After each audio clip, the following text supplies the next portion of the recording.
बहुत समय पहले पहाड़ों की गोद में बसा एक गांव था, जहां एक पुराना अनाथालय था। वो जगह अब वीरान थी।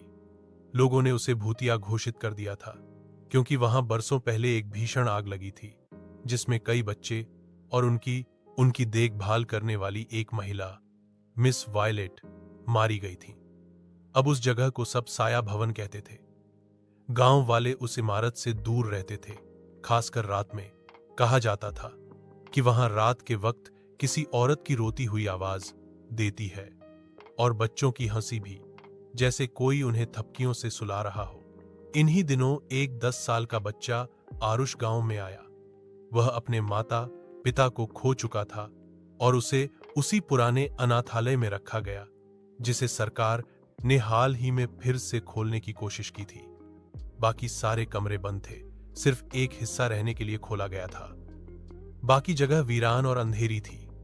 पहली रात आरुष को कुछ अजीब सा महसूस हुआ। आधी रात के बाद उसे लगा कि किसी ने उसके सिर पर प्यार से हाथ फेरा है। उसे नींद में लोरी जैसी धीमी आवाज भी सुनाई दी। जब वो उठकर बैठा तो कमरे में कोई नहीं था, लेकिन खिड़की की दरारों से हल्की रोशनी आ रही थी, और उसे दूर एक परछाई झलकती लगी। दूसरी रात एक सफेद रंग का प्यारा सा कुत्ता उसके पलंग के पास बैठा मिला। वह कुत्ता और किसी को नहीं दिखता था। आरुष ने उसका नाम स्नो रख दिया। वह कुत्ता बहुत समझदार था, और हर रात आरुष इशारे से हवेली के बंद हिस्से में ले जाता।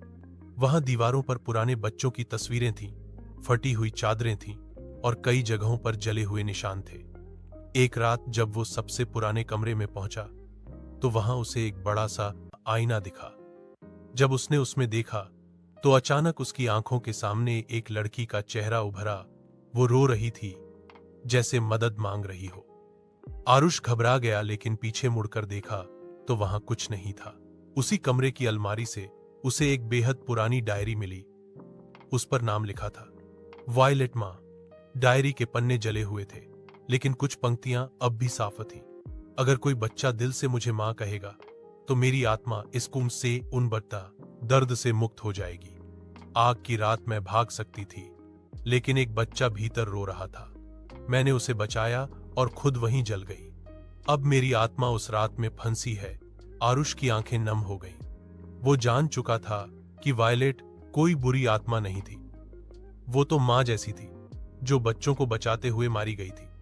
उसी रात जब हवेली में हवा चल रही थी और सारे बच्चे सो रहे थे, आरुष आईने वाले कमरे में गया।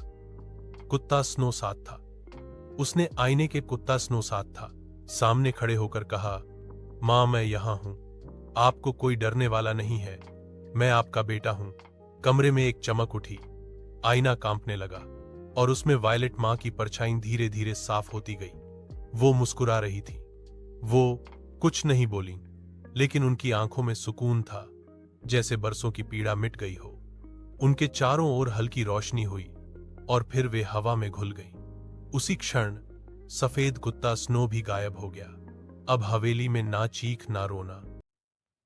उस रात के बाद वहां सिर्फ एक सुकून भरी खामोशी थी। बच्चों ने पहली बार चैन की नींद ली। अगले दिन आरुष सबका प्यारा बन चुका था। बाकी बच्चे उसे डरपोक नहीं, बहादुर मानने लगे। कुछ हफ्तों बाद उस अनाथालय का नाम बदल दिया गया। अब वो साया भवन नहीं, बल्कि वायलेट मां आश्रम कहलाने लगा। खिड़की पर अब भी एक पुरानी फ्रेम में आईना टंगा था, जिसके पीछे लिखा था, जिसने डर के पीछे की ममता को देखा, वही असली बेटा कहलाता है।